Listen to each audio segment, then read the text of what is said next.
రాకాలోకంకి స్వాగతం. ఈ కంటెంట్ మీకు నచ్చినట్టయితే లైక్ చేయండి, మీ బంధుమిత్రులకు షేర్ చేయండి. ఇప్పటివరకు సబ్స్క్రైబ్ చేసుకోకపోతే సబ్స్క్రైబ్ బటన్ నొక్కండి, అదేవిధంగా బెల్ ఐకాన్ని కూడా తప్పనిసరిగా నొక్కండి. మిత్రులారా, ఈ దేశంలో ఉన్నటువంటి కుహనా సెక్యులర్ పార్టీలు తమను తాము సెక్యులర్ అని చెప్పుకుంటూ మైనారిటీల ప్రయోజనాల్ని కాపాడతామని చెప్తున్నటువంటి రాజకీయ పార్టీలు, ముఖ్యంగా కాంగ్రెస్ కావచ్చును, సమాజ్వాదీ పార్టీ కావచ్చును, లేకపోతే మిగతా అనేక పార్టీలు ఈ దేశంలో ఉన్నాయి. ఈ పార్టీలను ముస్లింలు నమ్ముతున్నారా? ఈ పార్టీలు ముస్లిం మైనారిటీ ఓట్ల ఆధారంగా తమ రాజకీయాల్ని చేసేందుకు కావలసినటువంటి భరోసాను ముస్లిం ఓటర్లు ఇస్తున్నారా?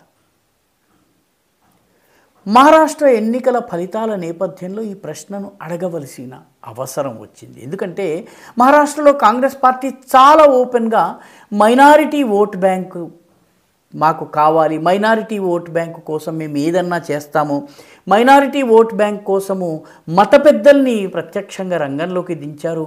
మొత్తము అక్కడ ప్రసంగాలన్నింటిలో కూడాను మైనారిటీ ఇది నడిచింది. జార్ఖండ్లో కూడాను ఇది పెద్ద ఎత్తున నడిచింది.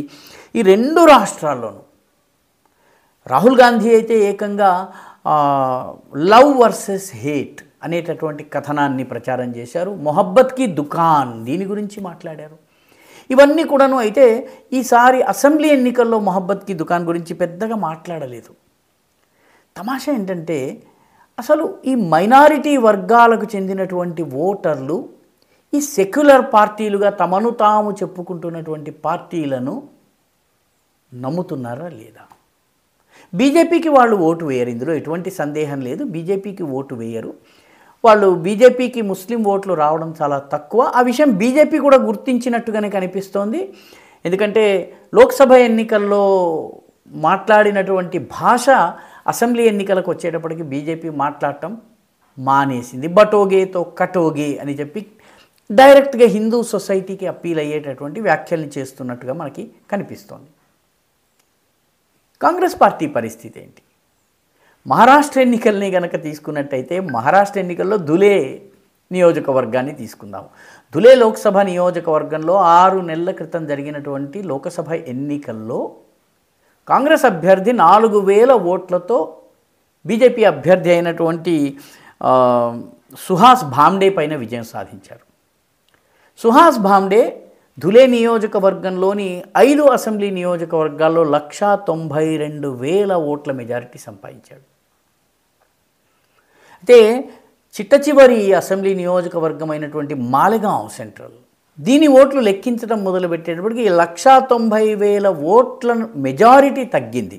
అంటే దాదాపు 90,000 ఓట్లు ఏకపక్షంగా కాంగ్రెస్కి పడ్డాయి.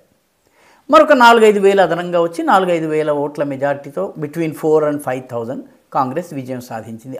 6 నెలల తరువాత అక్కడ అసెంబ్లీ ఎన్నికలు జరిగితే ధులేలోని లోక్సభ నియోజకవర్గంలోని 6 సెగ్మెంట్లను తీసుకుంటే 5 సెగ్మెంట్లలో బీజేపీ నెగ్గింది. మాలెగావ్ సెంట్రల్ పరిస్థితి ఏంటి? మాలెగావ్ సెంట్రల్లో మజ్లిస్ ఇత్తెహాదుల్ ముస్లిమీన్ విజయం సాధించింది. ఏఐఎంఐఎం విజయం సాధించింది. ఏఐఎంఐఎంకి 109,653 ఓట్లు వస్తే, కొత్తగా ఏర్పాటైనటువంటి ఇస్లాం అనేటటువంటి ప్రాంతీయ పార్టీ ఉంది.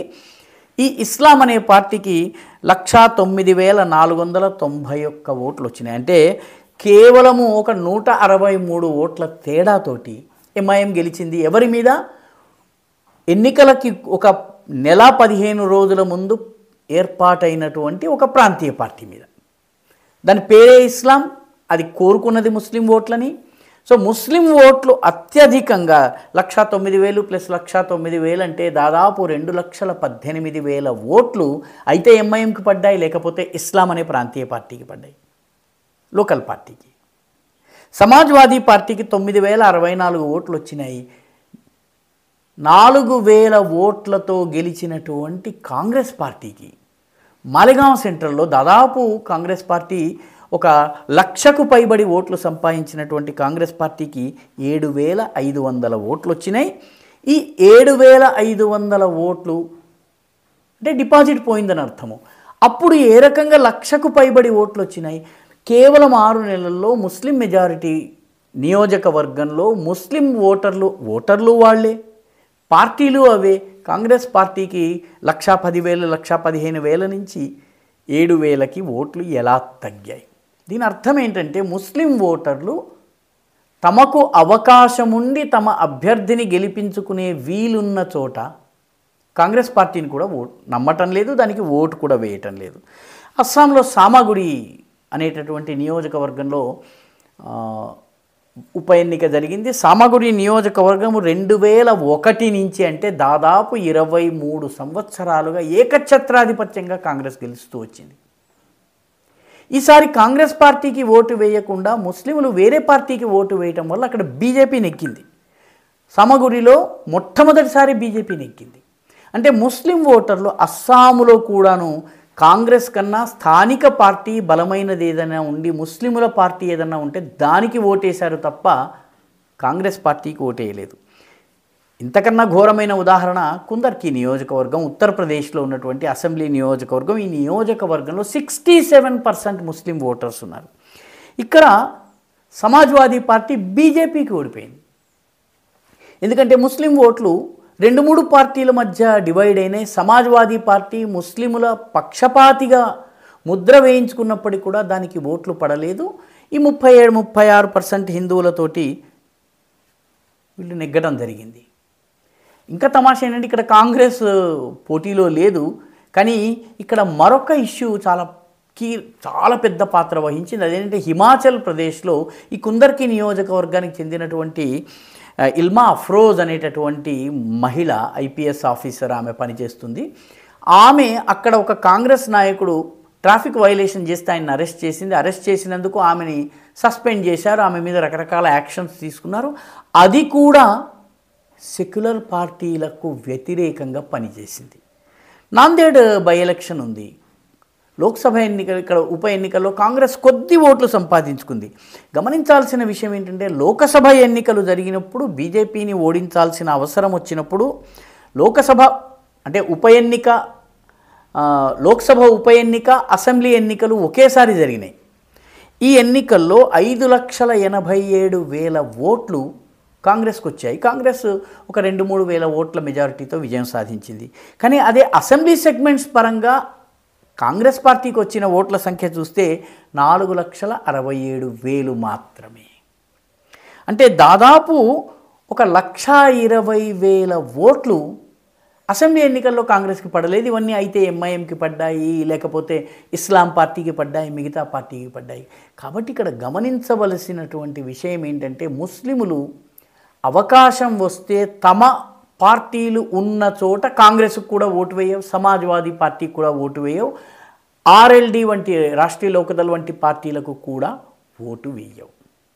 ఇది గమనించాల్సినటువంటి విషయం. ఈ సెక్యులర్ అని మాట్లాడేటటువంటి కుహనా సెక్యులర్ పార్టీలు ఏవైతే ఉన్నాయో వాటన్నిటికీ ఈ ఎన్నికల ఫలితాలు ఒక పెద్ద హెచ్చరిక.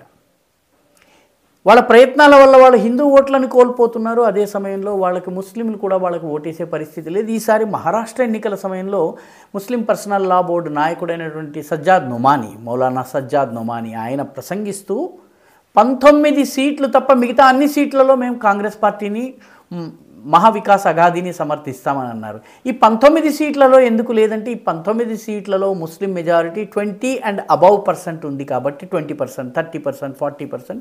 ఇక్కడ మేము అయితే ఎంఐఎంకి వేస్తాము, లేకపోతే సమాజ్వాదీ పార్టీకి వేస్తాము, లేకపోతే ఇస్లాం పార్టీకి వేస్తాము. ఇక్కడ కాంగ్రెస్కి వేయం. అంటే గెలవగలిగే అవకాశం ఉన్నటువంటి ప్రతి చోట తమ అభ్యర్థులకు మాత్రమే వేస్తాము.